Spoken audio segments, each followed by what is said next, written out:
Welcome to the video archive of the NIC Artist Talk featuring guest artist Helen Utsal.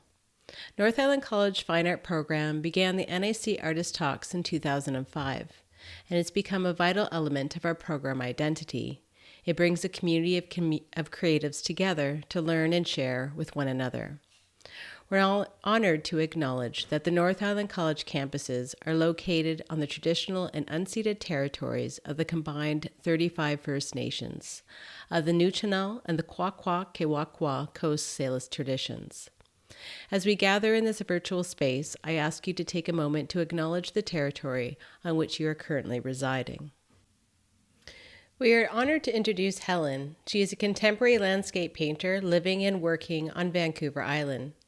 Spending time in nature is a critical aspect of her inspiration and practice, a space for meditation, creation, and renewal. Helen studied fine art at Concordia University, and she worked as a studio assistant for artists and photographers, including Tom Hopkins, Graham Metzen, Donegan Cumming, and Michael Floman. Helen has exhibited her work nationally and internationally. Her studio is located in Comox Valley, Tin Town. Let's hear her talk about her creative practice.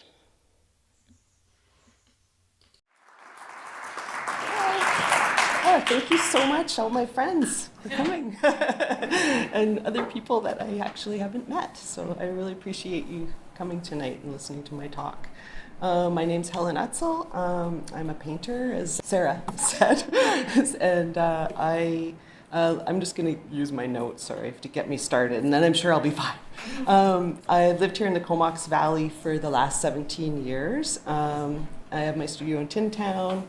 I exhibit my art in galleries and go to do art shows and festivals. Come on in. Sorry. Hey, no worries at all. Welcome. And I also welcome people to my studio in Tin Town on Saturdays, 11 to 4. And it's nice. I like the one-on-one connections of talking to people who love art or other artists in person. But I'm definitely grateful for my galleries who also share my art with other people that I wouldn't otherwise meet. So I think it's a bit easier to, when there's already artists in the family, I think it's a bit easier to see art as a proper career. And in my family, my dad's mom, Salme, who's on the right here, was a professional artist in Montreal. My sister Kate down there is also an artist in Toronto. And you know, my sister and I would often credit our grandmother for our talent or putting that example in front of us growing up. And she certainly was a huge influence. But doing this presentation and looking back at all the slides of my life, I just see how much my mom did. She played guitar. She would jam every Thursday with her girlfriends. She taught us how to sew, do batik, stained glass. She'd make giant paper mache sculptures. She cooked. And everything she learned, she taught to us, and she exposed us to so much creative stuff. Here she's working on this large stained glass panel. That was one of 3 panels that she made. And yeah, she did some pretty interesting stuff. Hi, welcome. This is just my mom doing her stained glass and just showing you some of the things that she did along the way when I was young. Hi, come on in. She did her stained glass and sold lots of those.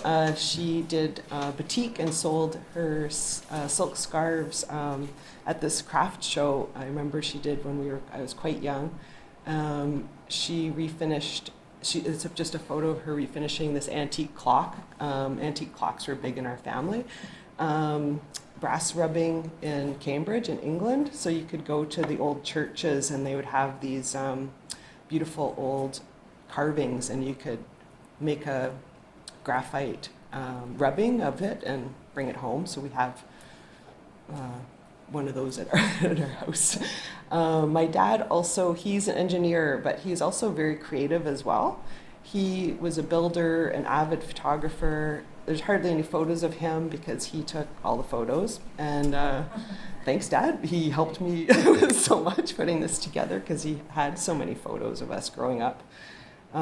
He was really inspired by wildflower photography, and I think he had hoped to publish a book of his wildflower photographs. So that's some hepatica that we had at the cottage. And yeah, he transformed one of the bathrooms in our house into a dark room and everything. This is my dad. I tried to get some different era photos of him. He came to Montreal, pictured there, with his parents and his little brothers after the war.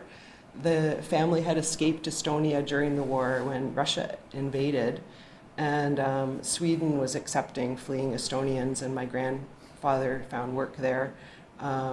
They stayed until they had enough money to come to Canada, and yeah, the story of their flight was quite scary. I can't imagine like scrambling with my toddlers to board crowded fishing boats to go across the Baltic Sea in winter, and they weren't designed for that. And my dad told me about how my grandmother started panicking with the little boys and stuff, and was insisted that they had to like climb through the chains that were sort of made up the bow of the boat through to this other boat next to them.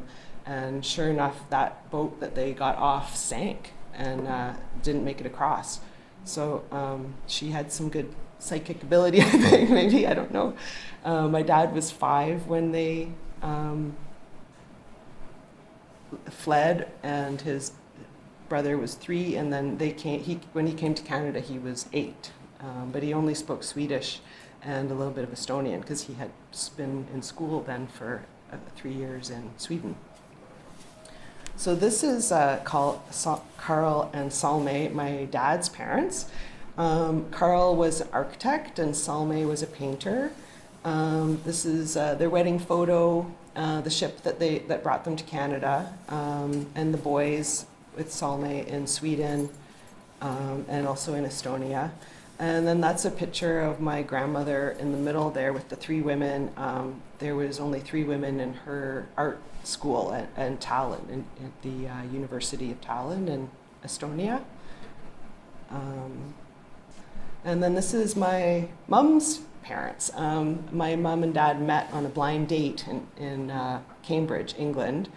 It was the May Ball, and I guess she had taken a lot of trouble to get a really beautiful dress and had all her stuff together, and her date got sick, so she had asked one of her friends if they knew somebody that would bring her to the ball. And one of her nursing friends said, "Oh, there's a new guy in town who's American." They thought he was American, and she said, "Is he tall?" And she said, "Yeah."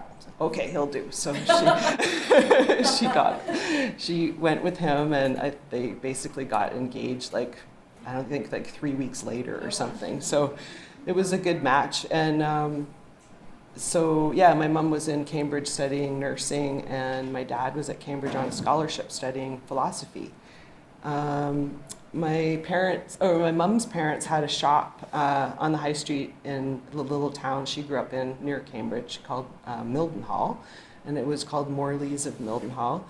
And it had been opened in 1860 by my grandfather's grandfather.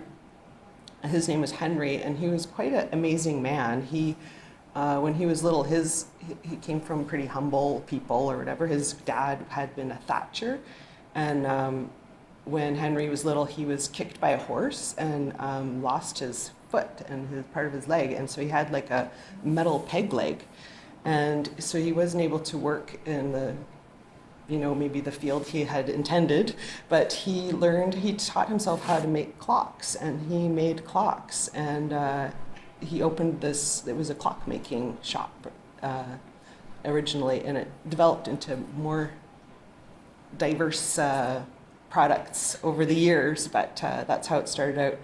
And my parents do still have some clocks that he made, and the workshop in there was pretty cool, the little springs and gears and decorative brass plates they'd put on the grandfather clocks, and he'd paint in the numbers and stuff. And that's my granny, my mom's mom, on her bike. She was the first girl before the war to get a bike in her town, and she loved it and rode her bike all over the place. So, so this is Salme's art, my dad's mom. These are some of her paintings.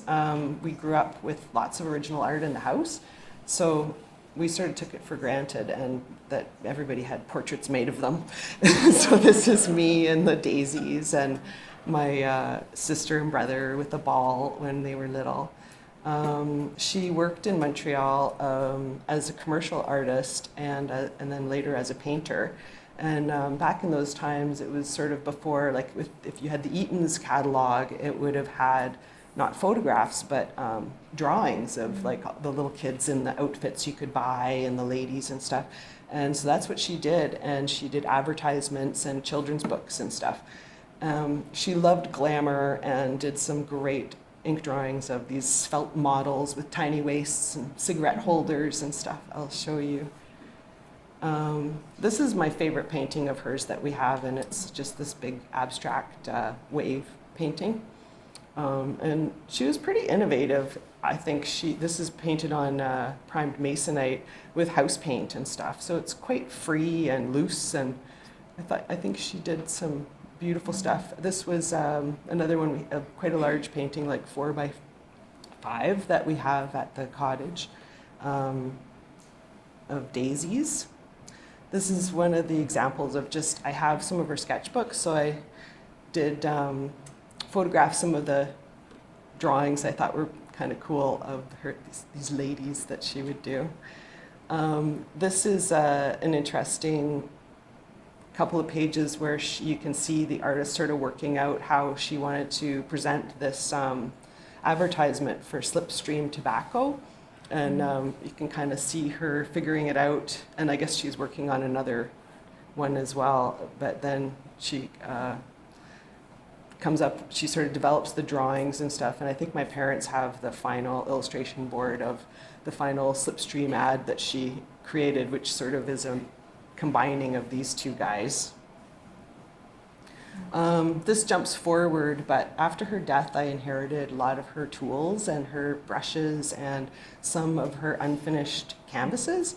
And so this is a painting that, this painting that she had was already very well, it was sort of a ghost of a landscape there with this rock, I imagined close up almost. And I, at the time, was working on tightrope walkers, paintings. And so I thought it'd be cool to do a collaborative work. So I made this study of these feet and was really careful to wipe out any marks I made on her painting so that it would keep it as perfect as possible, and then just had the feet, the legs, and the shadow of so that was kind of a cool thing to do after she had died, but it was kind of a collaborative piece. She would paint on these rigid canvas boards and would prepare the surface with plaster and water that she'd put on with a sponge to give it some nice texture before she actually painted on it. So I remember that's one thing she shared with me. Another huge influence growing up was time in nature. We were always hiking in the woods, skating on the pond or on the lake, camping. Mom at the Coleman stove, hours and hours. My parents were Girl Guides and Scout leaders, so we all planted trees for Canada and did Cub Camp and Guide Camp and all that stuff. My parents were kind of atheists, but you had to be in the congregation of the church to be involved in all that stuff.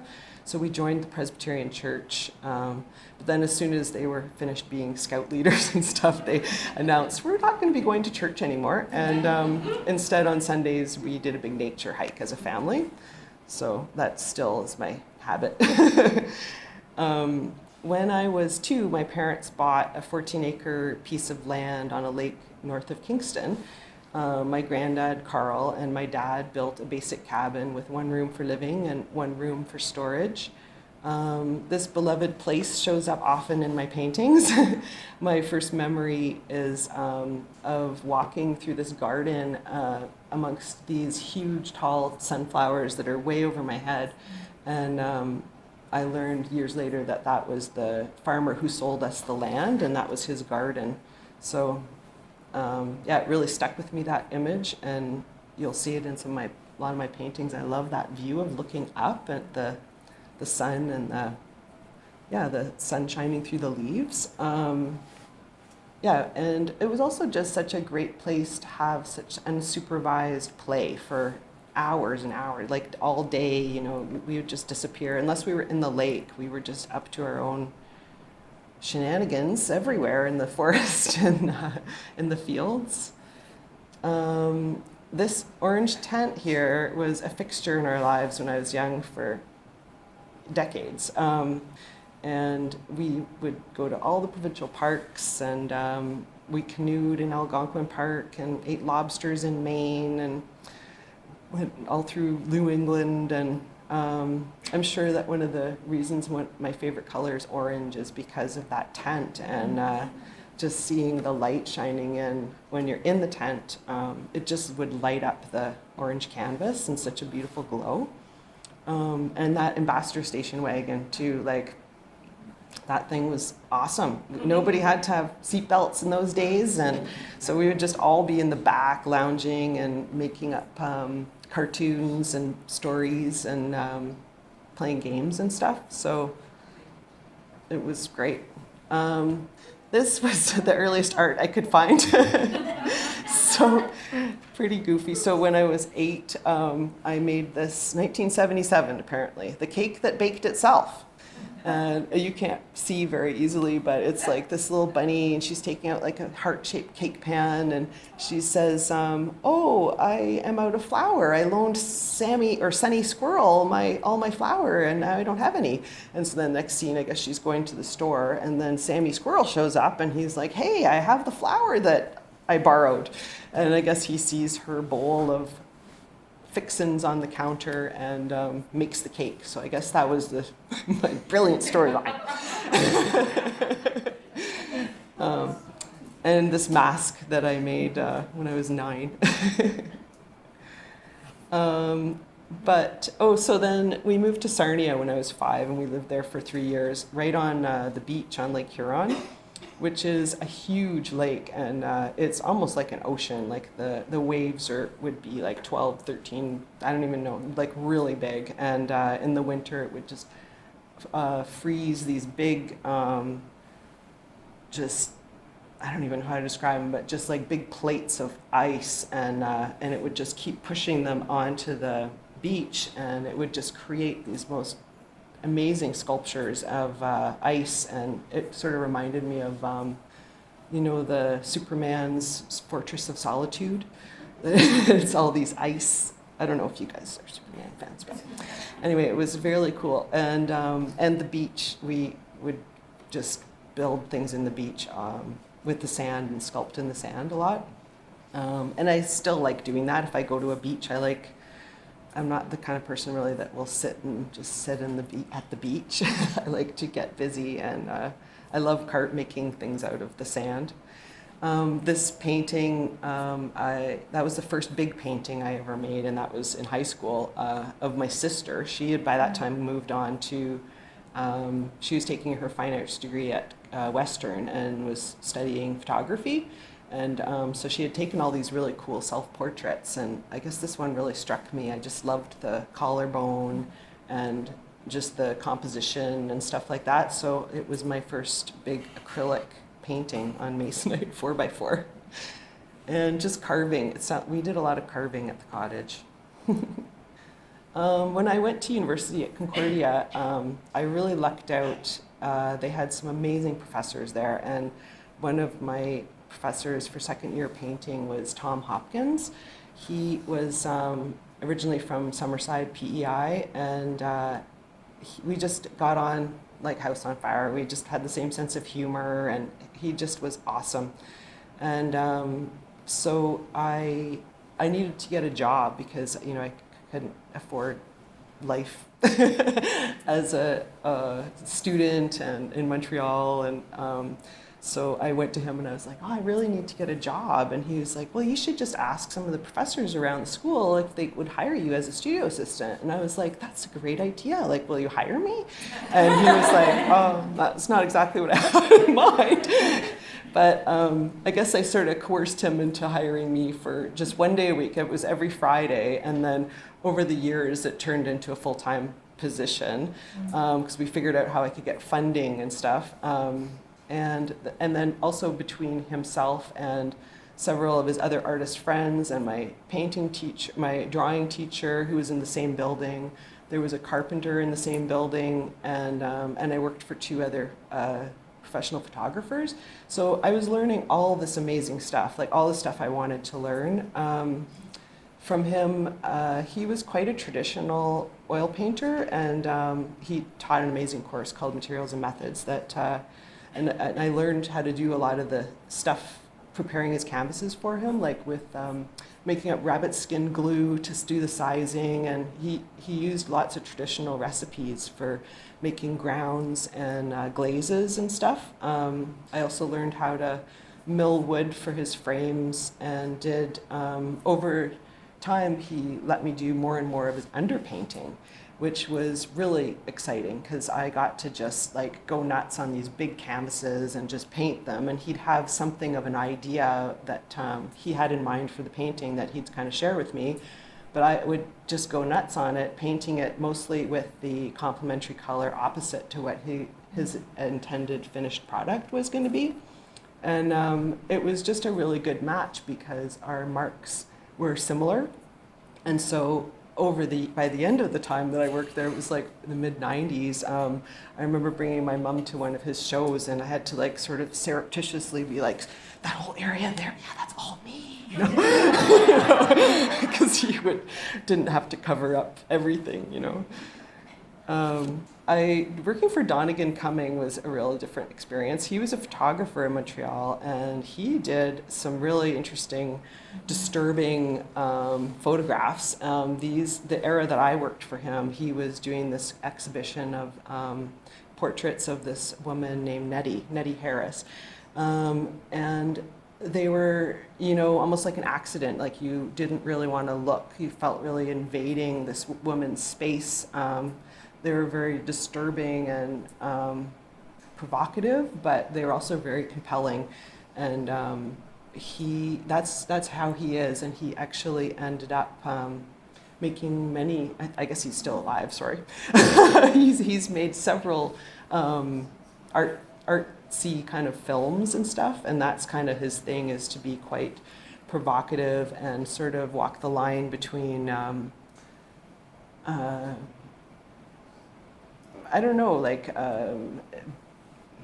being distant, but also being very intimate. And there's some really interesting things I enjoyed about his work, that he kind of, her poses, like there was one, I couldn't find a photograph of it, but she's standing in a kitchen sink, and or the bathroom sink, and she's got these golf clubs and stuff. And there's just sort of this fragility and sexuality and dementia and memory and just plain old bizarre that he loved.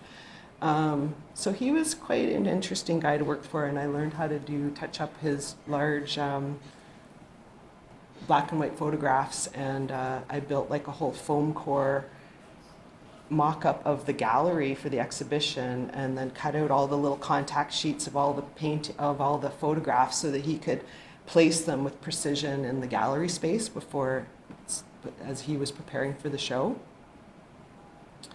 So this is some of the artwork I was doing at the time. I was mostly doing figurative stuff. This is really early, like I'm just out of university, and then some onions, some still life stuff. I liked really dramatic kind of art, I guess. So I did lots of different things.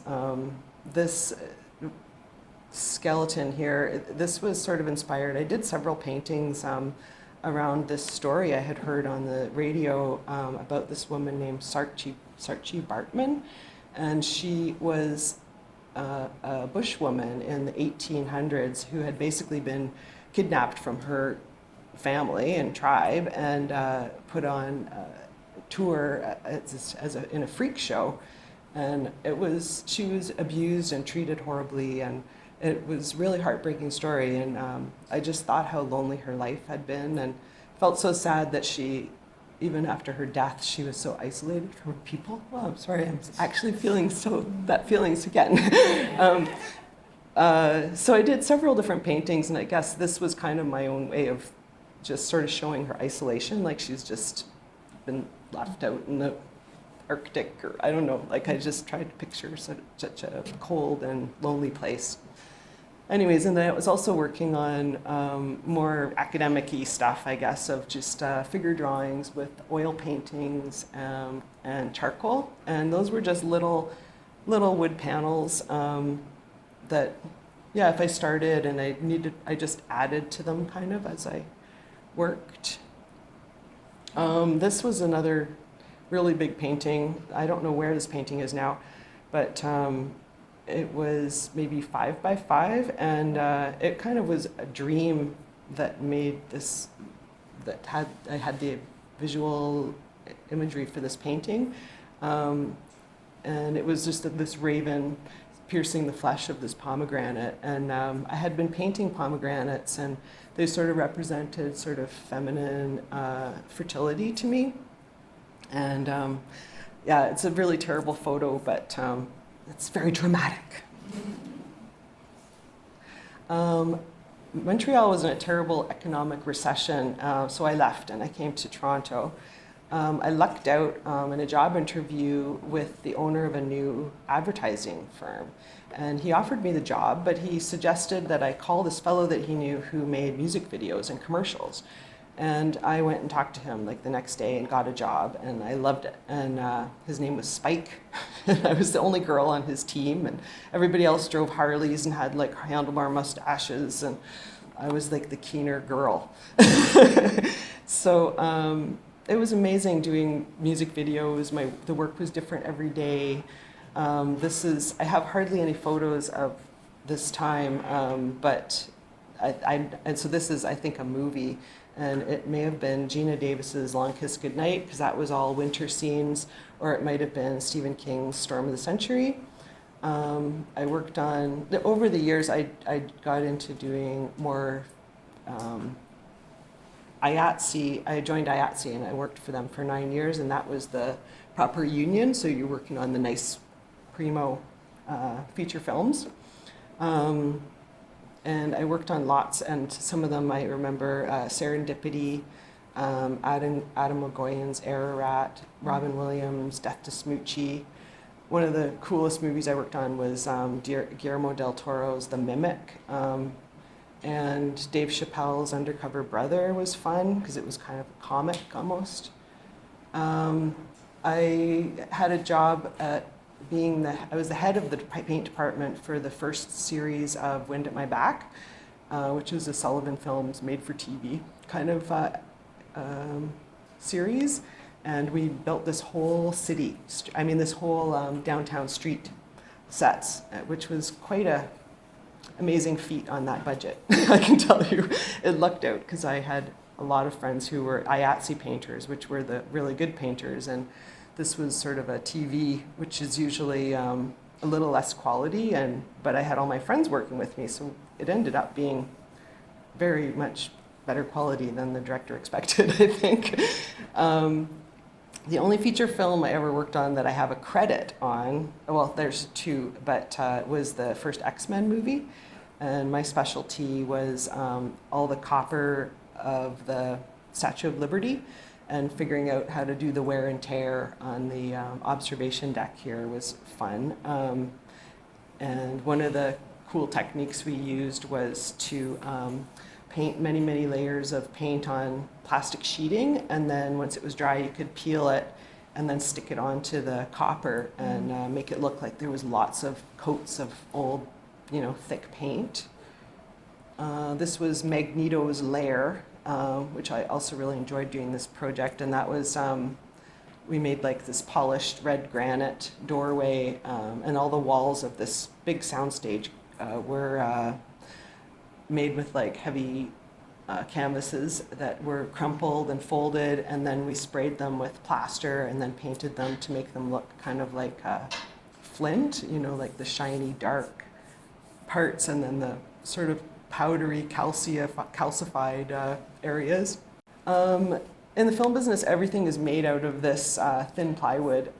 We called it Luan. They call it something different out here, but it's basically mahogany. And so I started getting this from work because it was like free material, basically. So I started painting on thin plywood. And then it was nice to leave the wood grain. This is a terrible photograph, I apologize. But I started painting bird paintings. I don't know, I got really into birds. So there was a pair of swans, there was pelicans, ravens. After the film business, I went to, my boyfriend at the time went to Nassau, to Bahamas, to get work on the Atlantis Casino and Resort. And I went down there to spend time with him, and I had thought I would do this children's book I'd always thought I would do. And it didn't turn out that way.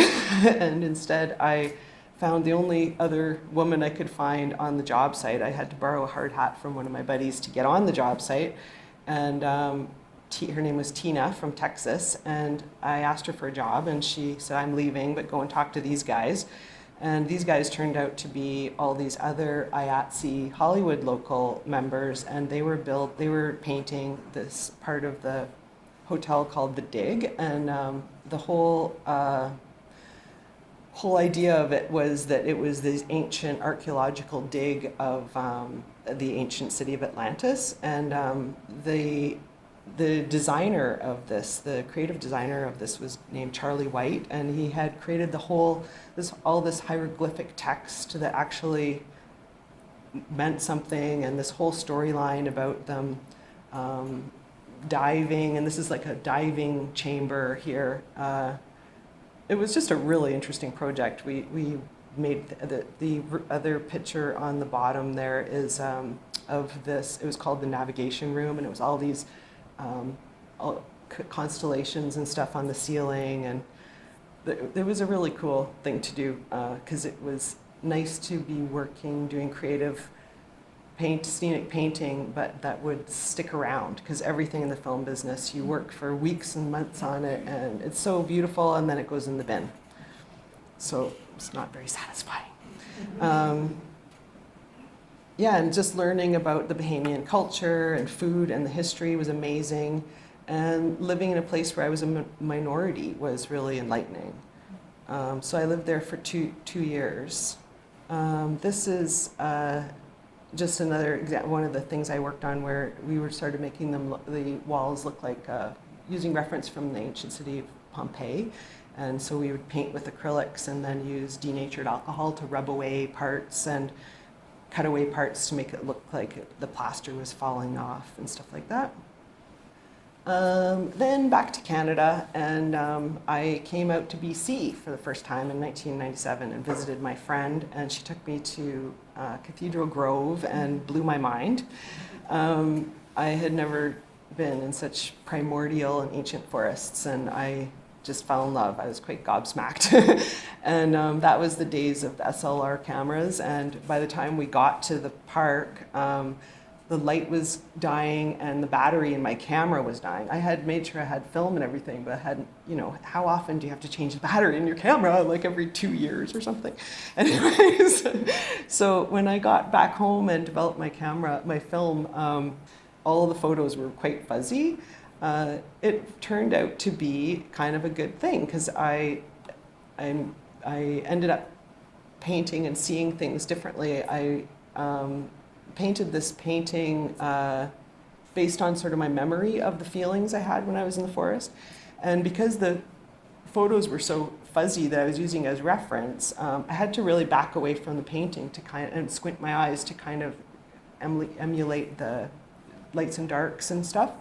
So I taped my brush to a bamboo pole, and so I could get really far back and then look at the photo and kind of mark out things. So it led to kind of a cool new innovation. I realized I really liked the way that looked, and it wasn't so fussy with detail, and it just felt a bit more expressive. So I gave this painting to my mom for her 50th birthday. And it was the start of a new way of painting for me. And I revisited this same subject many times. It took me 3 years. I resolved to move out to BC actually after that visit. It took me 3 years to get here, and we moved to Pemberton. And I was working full time in Whistler, doing faux finishes and murals and house painting, and living in the 2-room cabin with my carpenter boyfriend and later husband. I had to scale down my artwork because, yeah, 1 room for living in was, not much room to share. Like I couldn't make such big paintings, but I was still painting on plywood. So this is my dog and a heron and this buffalo we had that lived down the road. This is another terrible photo of this painting, but when I was in Pemberton, there was hardly any opportunities to show your art. So myself and another artist who still lives there, Karen Love, started the Pemberton Art Council so that we could start having shows and stuff. That was in the works. So I ended up buying a table at a craft fair in the rec center they had, and sold this painting for, it was supposed to be $500, but the guy weaseled me down to $400, and it was like a 30 by 60, but it was my first sale to a person I didn't know. So that was really felt good. Yeah, and it's kind of, I think the idea for this was, I'm such a cheese ball, but it's kind of, he's on this door, and it's got clouds painted on it and stuff, so it's kind of a threshold between, worlds or something. And he's like,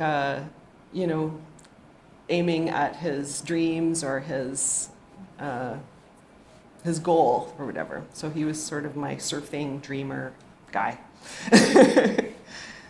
I continued to paint, on panel. These are just little oil paintings. And I got pregnant in 2003, and that was a real awakening because I realized, once this baby comes out, it's going to take over my life. And I always thought I was going to be an artist, and I haven't really done very much to get my art out there. And I really need to get on this. So I brought this lower painting here. I thought it was quite an interesting painting I had done of sort of the reflections in Cathedral Grove. And I brought it to this woman who was organizing art exhibitions at Millennium Place in Whistler, and asked her for a show. And the painting was like this big. And she said, yeah, okay, you can have a show, but can you make 22 big paintings like this? And I was like, yeah. So I had some time to do it. So I said, yep, I'm going to do this. And so I had this little baby, and I mostly wore him in the studio, and then I installed a swing and stuff, and that worked out well because he didn't walk till he was 10 months, so I had a bit of time.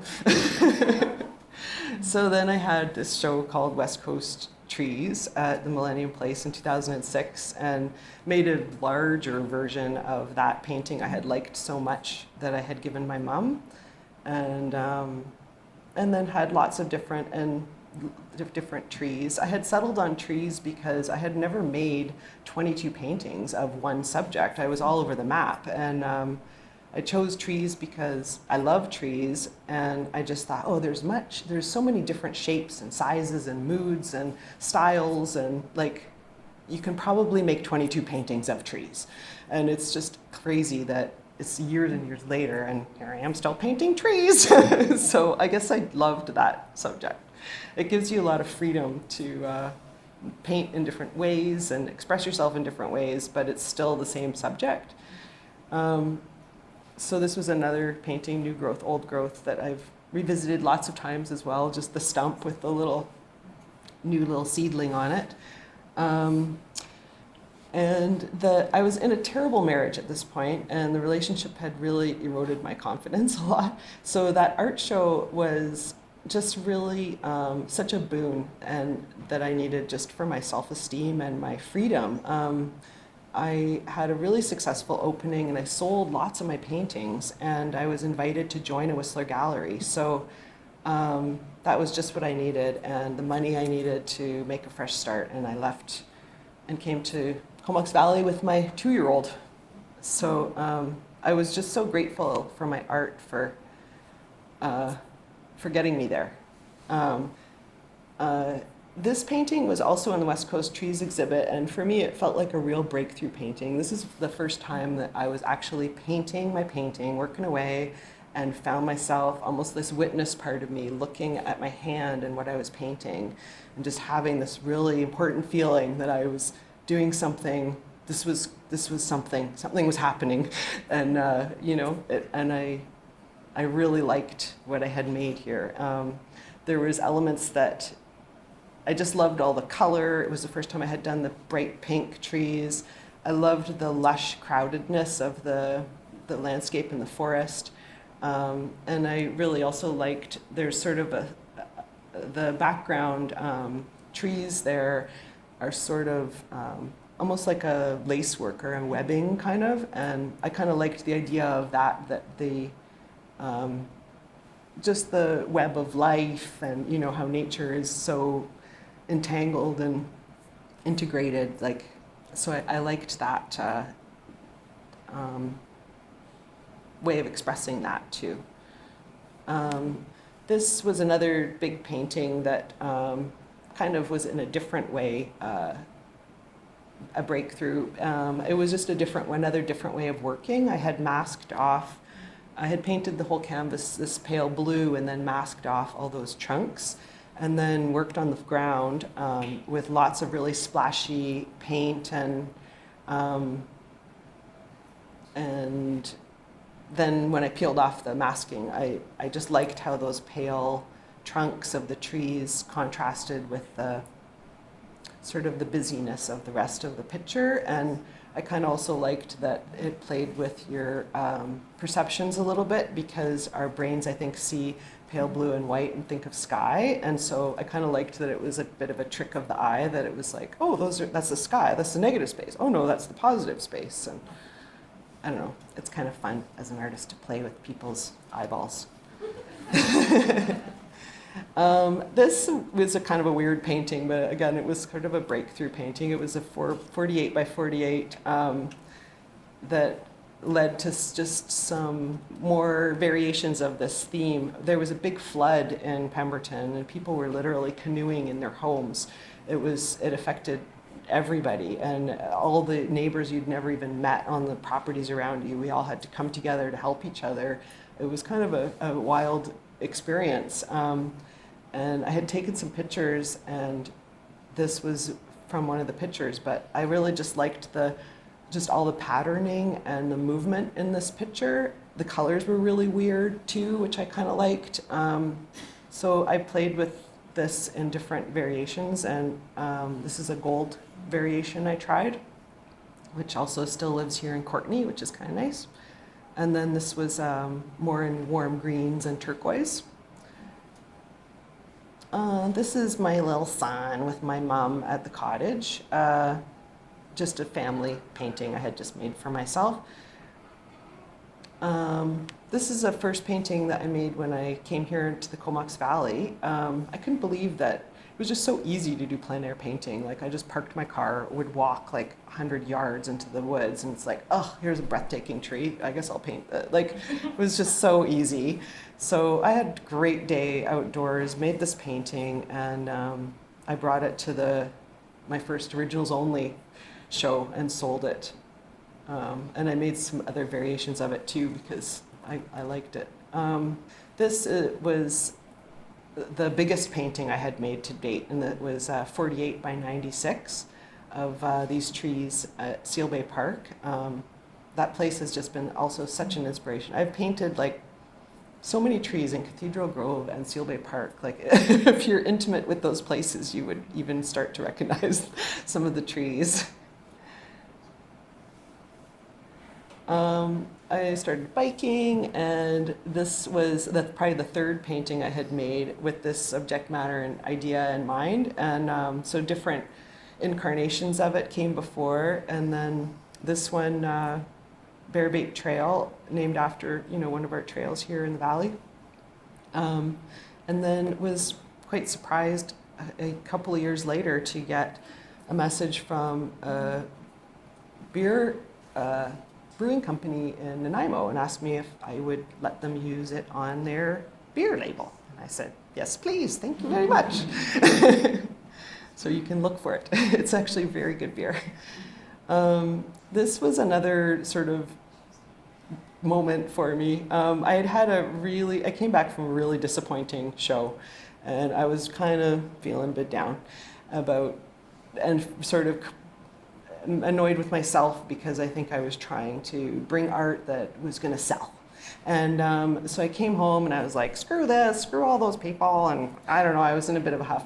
And I just rolled out all the canvas I had onto the wall, and it ended up being, I think, like 97 by 54, and just painted this painting of sort of based on the cottage road, just for myself. I was just like, I'm just making this painting for me. I don't really give a damn if anyone likes it, and I'm just doing what I want to do. I loved it, and it was just sort of a bit of a morph of the cottage road, but then with some western trees in there too. So it was kind of a bit of a dreamy fairy forest. And happily, this also still lives in the valley in a bedroom of 2 little girls, which seems really appropriate. This is a smaller version that I did, just of the same kind of idea. And I keep visiting the cottage road. These paintings also, there's so many paintings I've done that are of that road. And it kind of represents for me, I guess, like seeing with the eyes of a child, because I just have spent my whole life exploring nature there and making discoveries about nature there, and just seeing it all the different lights and seeing it how it changes over the years. It really taught me about the reality that the landscape does change. Like, things change even if they're not affected by man or whatever, like the fields where that picture of me, my grandmother painted of me in the daisies, that used to always be wildflowers, but then it turned into trees, and now it's a forest. So, it's just was interesting. And I think I learned, just Earth is our playground. It's our science lab, our sanctuary, our gym, and for some of us, it's our office and our source of inspiration. This is Kate and I painting at the cottage. This is something we've always done, and now she has changed that little cabin that my granddad and my dad built into her studio. We have a fancier cottage there now. And there's a huge deck, and it's great. So we're so fortunate that we're both artists, and we've done so much stuff together.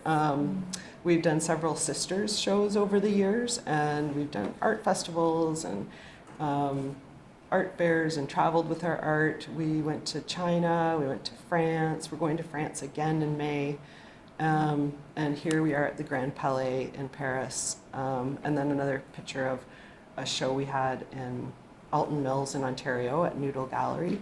And just fun on the water, being inspired. This was working on a collaborative show we had called Family Garden in 2021. And it was called Converging Harmonies. And it was just sort of sharing our love of nature. She's an abstract painter, works only with the palette knife, and incorporates the wood grain into her artwork. And a lot of her artwork, it almost looks like petals blowing in the wind, or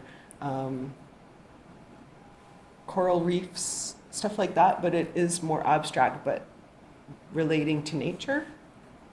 So I likened this exhibit almost like singers harmonizing. So each singer is like singing their own song, but they sort of work together and they bounce off each other and with regards to color and motion, but we were each making our own art.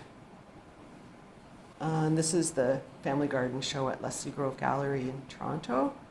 So yeah, the paintings, we paired them, and yeah, it was a great experience. We learned a lot about each other's processes doing that because we very much work different. We work very differently, yeah. These were some of my paintings from that show. They were very dreamy and a little bit psychedelic. And yes, there's that same cottage road there. And then one of the galleries I have in Toronto featured my paintings on this lovely 25-foot long wall they have at the entrance of the gallery. It looked really nice. I thought I'd share a little bit about the commission process that I do. This client in Toronto had asked for quite a big painting, like 96 by 36, and it had been based on a really old painting of mine. So because of the distance between us, I just made 3 little mock-ups that were, quite small on panels of different ideas. She had shared with me what her color scheme, what her wish was as far as the mood went. And so then I did this mock-up of her living room with this painting, how it might look. And then I have this video of me, so you can sort of see how I work. And it's gonna go any minute. Oh, there we go. Anyway, so especially with big stuff, I like to just staple the canvas right to the wall. And then I worked pretty splashy and loose with acrylics to kind of get me close. And I like being a bit imprecise because I find all of those weird little idiosyncratic marks do end up making the painting have sort of more character and interest when it's finished. So, yeah. I'm working with big brushes and also big palette knives. I think I had wanted, to bring in some hot pinks and stuff, which didn't work out actually showing through very much, but I guess I feel like all of the steps along the way do help to bring more depth to the painting. And yeah, you'll see I changed the horizon line. I sort of work a bit intuitively as I go. Like I have a bit of an idea and I have that reference of the little painting above, but I'm not super attached to it. You can see the colors are different, and because each painting kind of does want to have its own life, and I think you just have to let it be what it is. And it kind of does remind me, I didn't realize this at the time, but it sort of brings me back to Tom Hopkins and his boats. He was from PEI, and they have those stories, and I didn't really realize till I was painting the painting that I was like, oh, interesting. Here I'm just adding some lights.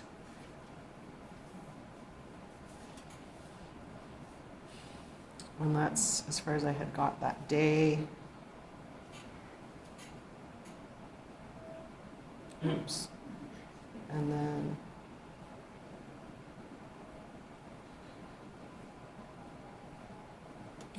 then, yeah, I had to move it up because I'm tall, and I had been mostly working on the upper part of the picture and just tweaking the boat to make it look a bit more real, figuring stuff out. There's more time actually looking and mixing paint than painting, I do notice.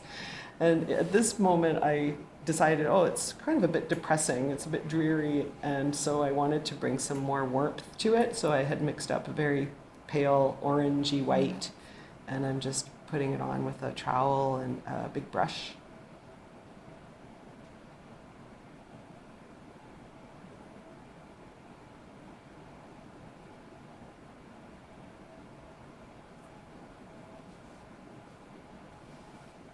Yeah, and sometimes working with oil pastel.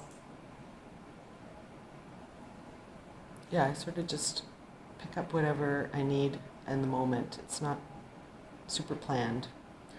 And then that's how it worked out. And I think that's how the painting turned out and that's how it looks in their house. So yeah, they were happy. I love painting outdoors. It's such a fun way to spend time if you're obsessed with painting. And this is at Seal Bay Park again. I've painted the same leaning over fir tree several times. So that was just a fun day out. I feel like when I make the paintings literally out there in the forest, I feel like some of the energy of the forest sort of gets stuck in the artwork, and it's just better. Like, it has a better energy than stuff I do in the studio. I've always loved trees, and visiting the ancient trees of Vancouver Island has definitely left me just awed and so grateful that they still stand and that I can see them and be in them and spend time there. It's a bit of a touchy political topic here in BC and so complex with so many different interests and players. But there's an organization here in the West Coast called Ancient Forest Alliance, and they work with industry and First Nations to try to come up with ways of protecting old growth. And visiting these forests, I resolved that the next show I did, I wanted to give some of my proceeds to that nonprofit. I made this painting, Avatar Grove, based on Avatar Grove, and it was inspired from a photograph of one of the guys who is in Ancient Forest Alliance named TJ Watts. I don't know if any of you follow him on Instagram, but he's taken some astonishing photos and really sad photos of him standing next to old growth trees, and then the next shot is the tree cut and everything around is all gone. And so I, with his permission, made a bunch of paintings of old growth trees. I just wanted to remind you again of this painting because I felt like something kind of was being revisited here. So I wanted to do this whole show about old growth trees, and got my chance unexpectedly at Artist Project last year in Toronto. One of the artists there, Gordon Harrison, has a beautiful gallery in Ottawa, and he invited me to have an exhibition there. He is a very successful and prolific artist, and I learned a lot working on this show and being there with him in Ottawa. My show was in October 2022, and I called it Vitality of the Land. I made 18 paintings. They were all of old growth trees in Canada, mostly West Coast trees, but there was some of Algonquin Park has old growth, and there's some great trees in the Niagara region as well that are old growth trees.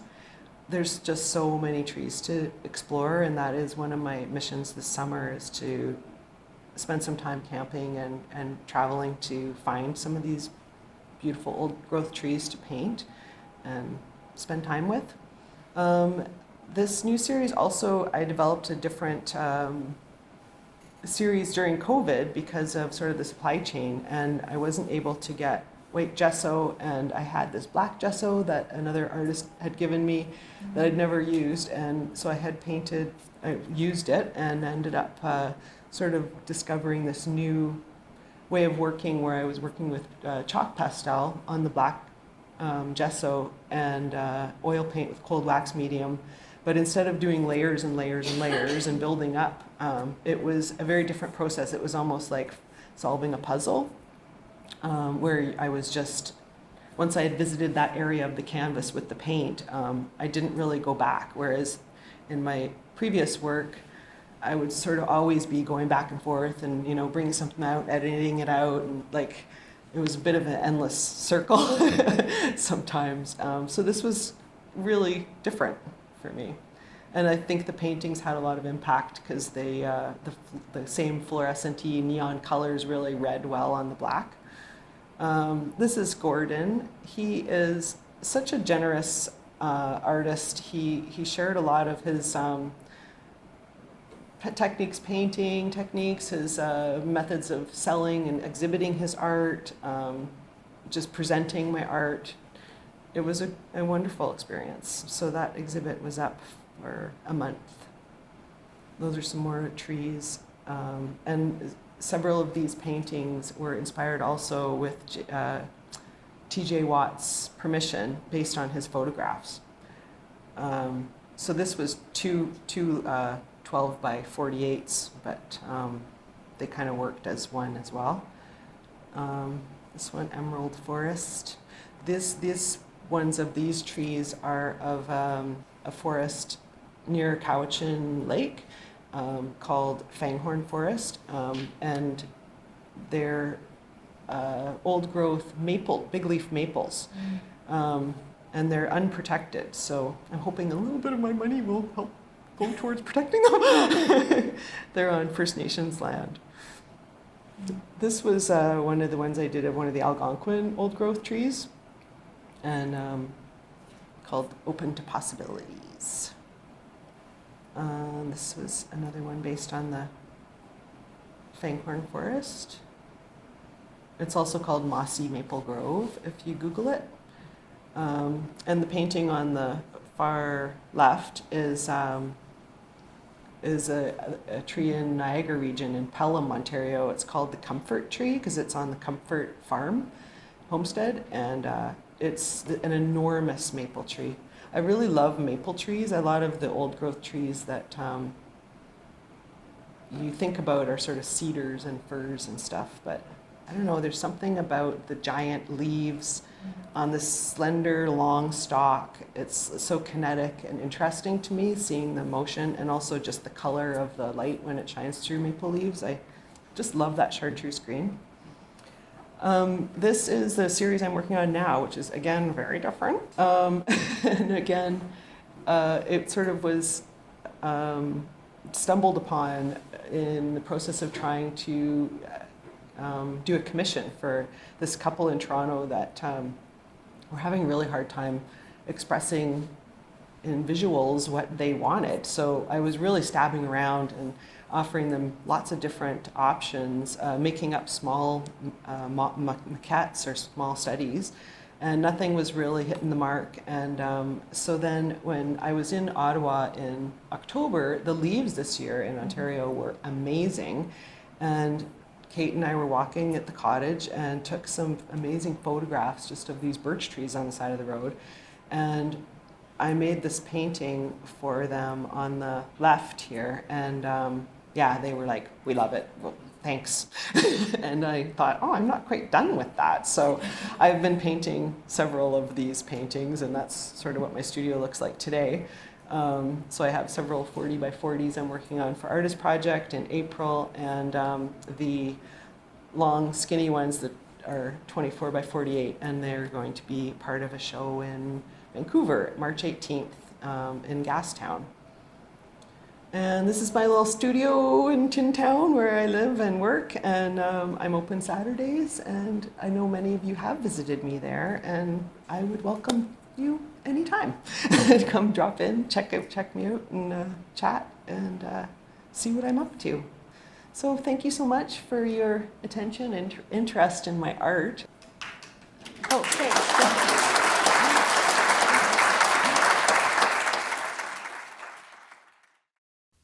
Much gratitude for Helen for sharing her creative practice with us.